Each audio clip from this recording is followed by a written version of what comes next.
शक्तियाँ आ गई धरती पे, शिव शक्तियाँ आ गई। घर घर में होती है जिनकी पूजा, चेतन में वो देवियाँ आ गई। शिव शक्तियाँ आ गई धरती पे, शिव शक्तियाँ आ गई। ओम शांति।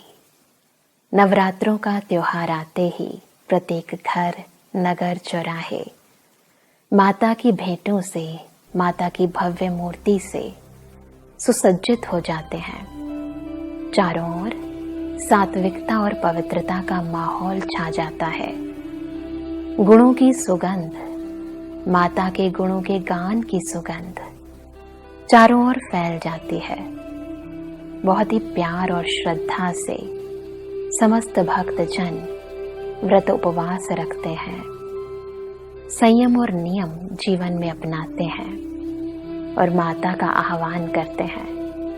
उम्मीद करते हैं कि माता उनकी सर्व मनोकामनाएं पूर्ण करेगी। भक्ति का ये माहौल हमें जीवन में सात्विकता अपनाने के लिए, जीवन में सतु प्रधानता के महत्व को समझने के लिए अग्रसर करता है।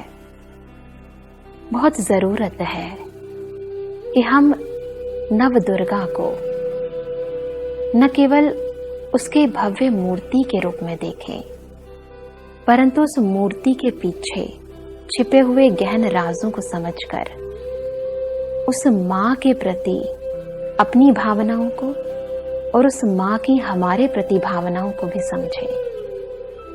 माता का दर्शन करने के लिए अनेक भक्त जन कतारों में खड़े रहते हैं कि माता की दृष्टि पड़े, उनके दर्शन हम पाएं और उनसे दृष्टि से शक्ति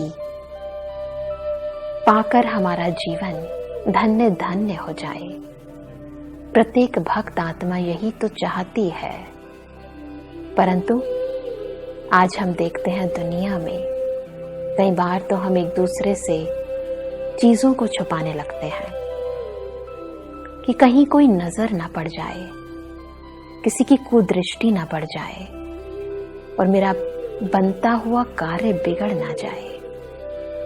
तो एक तरफ है मां की दृष्टि, उस शुभ भावना और ईश्वरीय श्रीमत के आधार पर हमारे प्रति वो शुभ भावना का दृष्टिकोण, और एक तरफ मनुष्य आत्माओं की विकारी दृष्टि। तो माता की ये भव्य मूर्त हमें इस ईश्वरीय दृष्टिकोण को अपनाने के लिए प्रेरित करती है। क्यों ना इस बारी नवरात्रों पर हम भी माता के समान ही इस ईश्वरीय दृष्टिकोण को अपनाएं। इसी की तो यादगार नैना देवी के रूप में हम पूजा करते हैं। माता के नैनों की भी पूजा होती है। क्यों ना माता को, माता के दृष्टिकोण को अपने नैनों में संभालें। हम देखते हैं कि माता के भव्य मूर्त में उनके चेहरे की मुस्कुराहट, वो मुस्कुराहट जो सदा ही है। आज मनुष्य आत्मा छोटी छोटी बातों में कहीं कोई कुछ बोल देता है, कुछ कर देता है, हमारी इच्छाओं के विपरीत कुछ हो जाता है। छोटी छोटी चीजें हमारे मन को, हमारे मूड को ऑफ कर देती हैं। अभी अभी तो मुस्कुरा रहे थे, अभी अभी किसी ने कुछ कहा और मन, मुख संपूर्ण मुद्रा ही परिवर्तित हो जाती है। परंतु माता की भव्य मूर्त सदा मुस्कुराती है। कैसी भी परिस्थिति हो, उतराव हो या फिर चढ़ाव हो, माता सदैव मुस्कुराती है। यही तो मुस्कुराना हमने भी सीखना है। क्यों ना आज से हम भी प्रत्येक परिस्थिति में, सुख हो या दुख हो, निंदा हो या स्तुति हो, अपने मन की खुशी को जाने ना दें। क्योंकि इस संसार में सबसे बड़ी खुशी की बात यह है कि हम सभी उस परमपिता परमात्मा शिव की शक्तियां हैं, उस परमपिता परमात्मा की संतान है। वो परमात्मा जो सर्व खजानों का स्वामी है, जो सर्व शक्तिवान है, जो प्रत्येक गुण का, प्रत्येक शक्ति का, प्रत्येक ज्ञान का सूर्य है, सागर है, प्रेम का, खुशी का, आनंद का, पवित्रता का सागर है।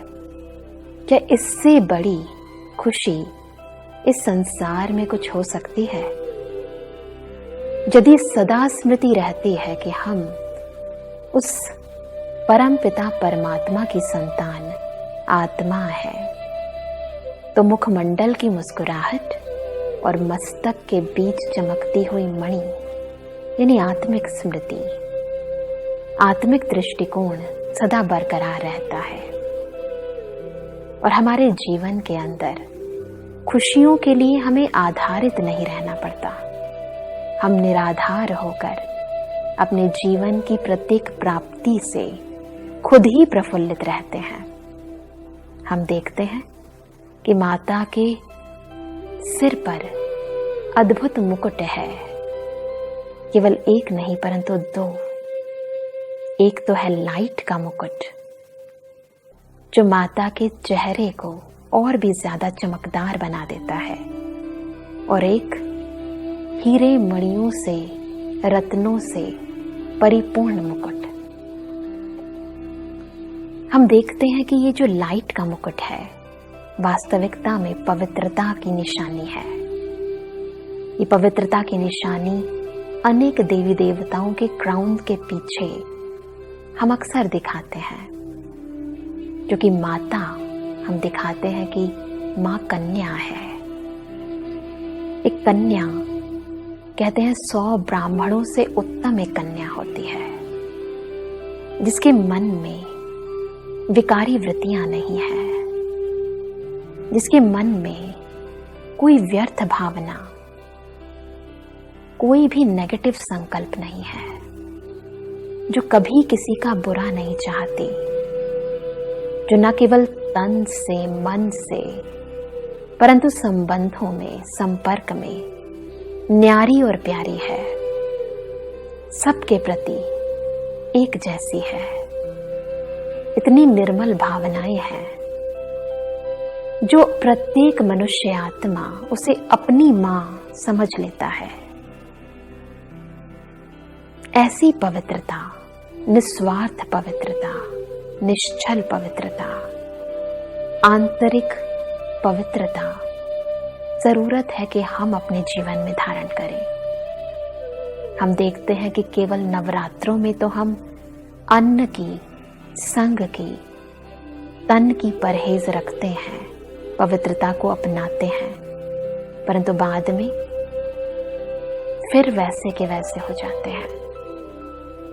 परंतु माता चाहती है कि हम अपने जीवन में सदा काल की पवित्रता को अपनाएं, और यही पवित्रता सुख और शांति की जननी है। जिस सुख और शांति के लिए मनुष्य आत्माएं तीर्थ यात्राएं करती हैं, अनेक साधन जुटाती हैं, अच्छे व बुरे कर्म करती है, वह सुख शांति केवल मात्र पवित्रता को जीवन में अपनाने से आ सकती है।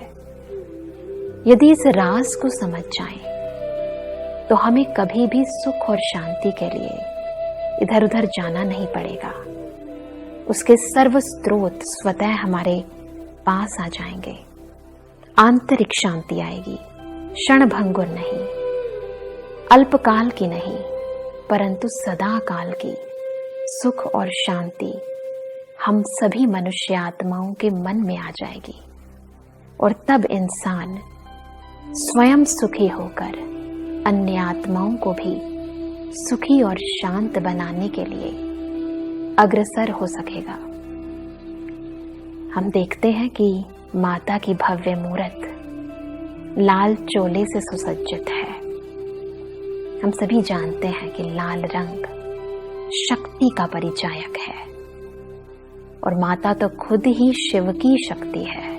एक ऐसी शक्ति जो सदा सर्व के लिए कल्याण पूर्वक कार्य करती है।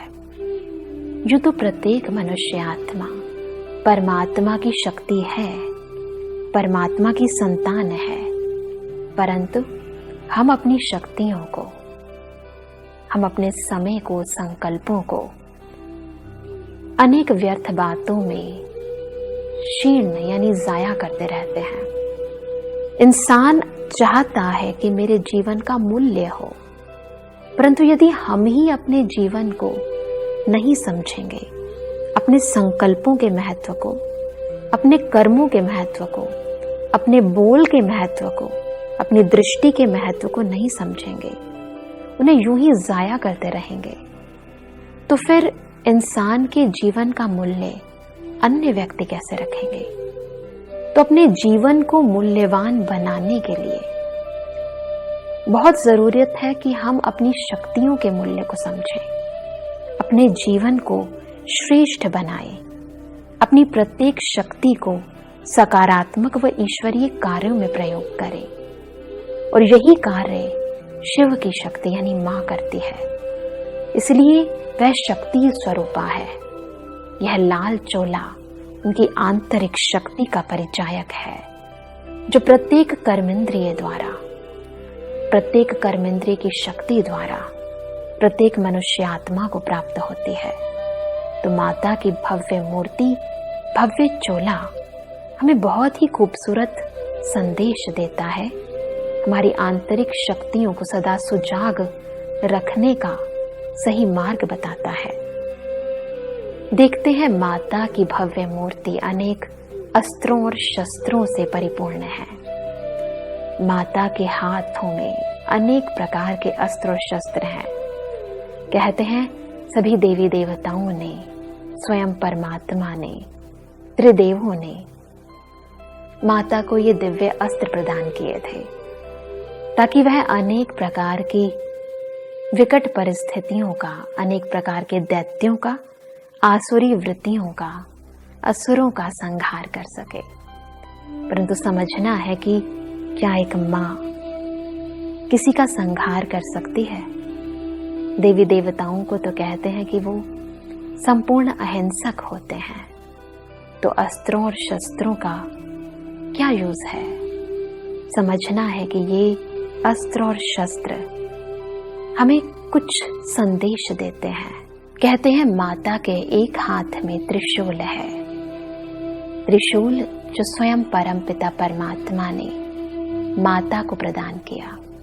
ये त्रिशूल परिचायक है त्रिनेत्री, त्रिकालदर्शी, त्रिलोकी नाथ होने का, क्योंकि परमपिता परमात्मा शिव को ही कहते हैं कि वो अगम निगम का भेद खोलते हैं, वही त्रिकालदर्शी हैं। तो परमपिता परमात्मा हम सभी शिव की शक्तियों को हमें ये बोध कराते हैं कि हम सभी भी इस नश्वर देह में, इस देह को चलाने वाली चैतन्य शक्ति आत्मा है। हमें तीनों लोकों का ज्ञान देते हैं, हमारे आदि मध्य अंत का ज्ञान देते हैं। साथ ही हम देखते हैं कि देवी मां के हाथों में स्वदर्शन चक्र भी है, जो कहते हैं कि स्वयं विष्णु ने उन्हें प्रदान किया। स्वदर्शन हमें पर दर्शन से मुक्त करता है, क्योंकि कहते हैं कि संसार में पतन की जड़ है परदर्शन, पर चिंतन और परमत। यदि इंसान स्व को देखे, दूसरे को ना देखे, अपने अंतःकरण को देखे, अपनी कमी कमजोरियों को देखकर उन्हें खत्म करने का प्रयास करें। दूसरों की कमी और कमजोरियों को बयां करना तो बहुत सहज है, परंतु जरूरत है कि हम नजदीक से स्वयं को देखें, स्वदर्शन फिराएं। माता के एक हाथ में खड्ग दिखाते हैं, तलवार, जो साधारण तलवार नहीं है, अपितु ज्ञान की तलवार है। और ज्ञान की तलवार में योग की धार भी है, और इसीलिए ही देवी को शिव की शक्ति कहते हैं, क्योंकि देवी का सदा बुद्धि योग परम पिता परमात्मा के साथ है। यानी यदि हम भी अपने जीवन में दिव्यता को अपनाना चाहते हैं तो जरूरत है कि हमारे बुद्धि का योग, हमारी मन और बुद्धि सदा परमात्मा से जुड़ी रहे। प्रत्येक कर्म करते वह कर्म विकर्म ना बने, किसी को दुख ना दे।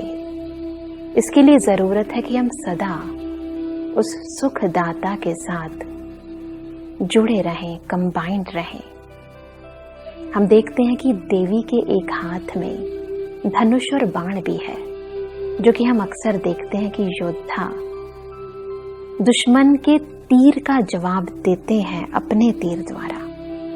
इसका भावार्थ ये है कि संसार के अंदर अनेक प्रकार की विपरीत बातें आएंगी, परंतु उन विपरीत बातों का जवाब यानी अर्थ सहित ज्ञान, जो कि सामने वाले को हम पर हावी ना होने दे, सामने वाले के प्रहार को हम समझकर, सोचकर उसका उसी प्रकार से जवाब दे सके।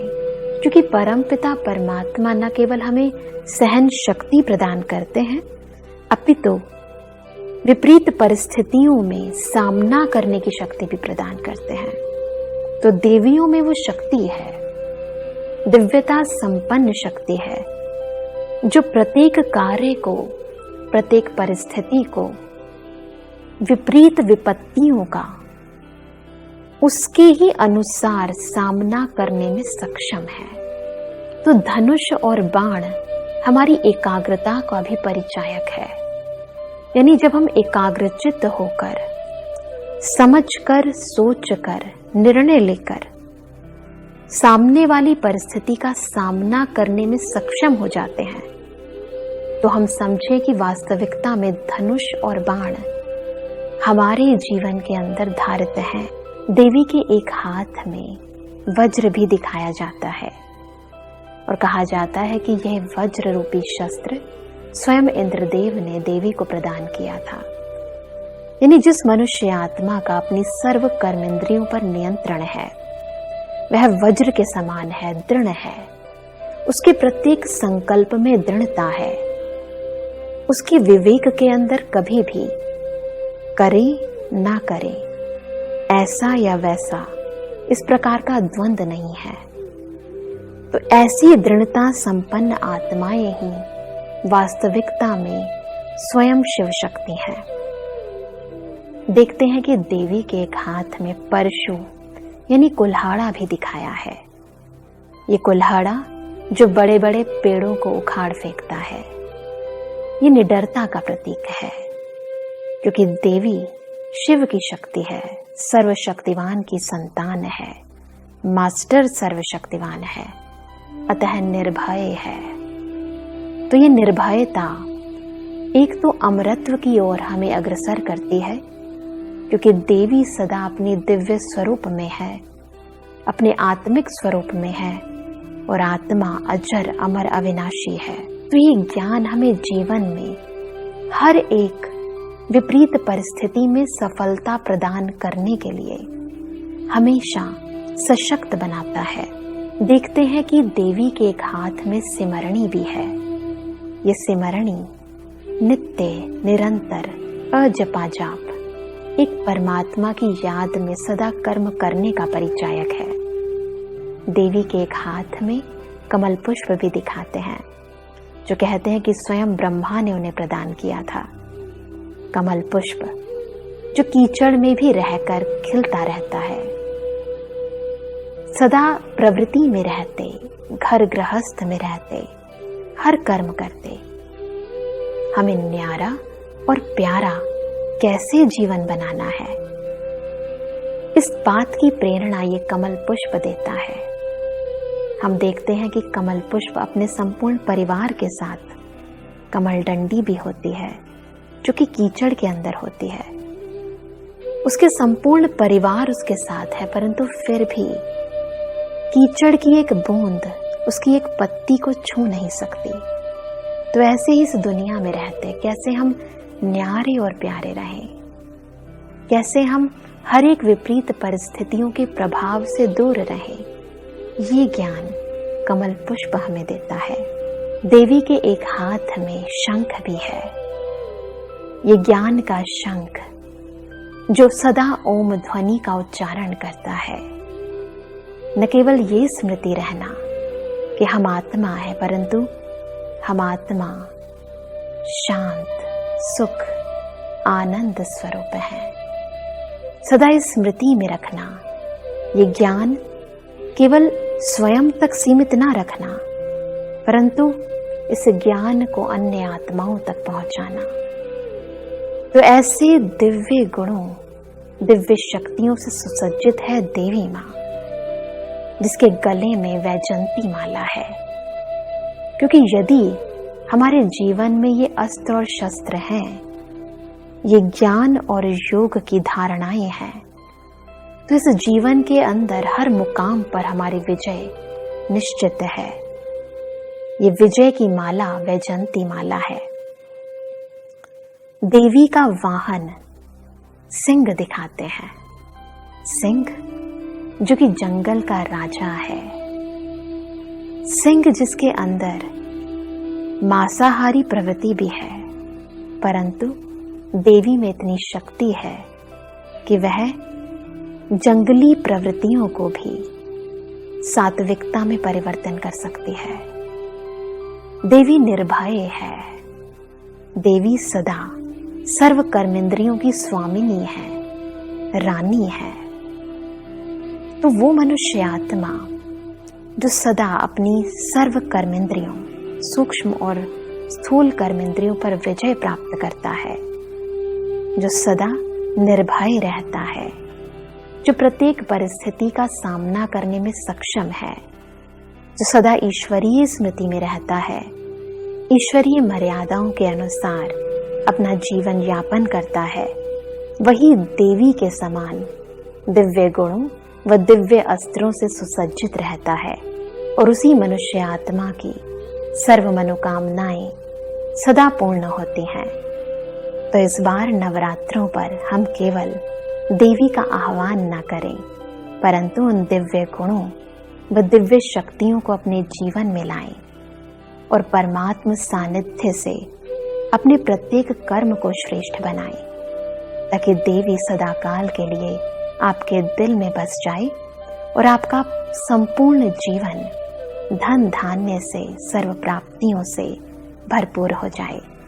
इन्हीं शुभकामनाओं के साथ ओम शांति। ममतामयी तू, समतामयी तू, करुणामयी माँ जगदम्बे, जगदम्बे माँ जगदम्बे, माँ जगदम्बे। ममतामयी तू, समतामयी तू, करुणामयी माँ जगदम्बे, जगदम्बे। भक्तिमयी तू, शक्तिमयी तू, तू वरदानी माँ जगदम्बे, माँ जगदम्बे, माँ जगदम्बे।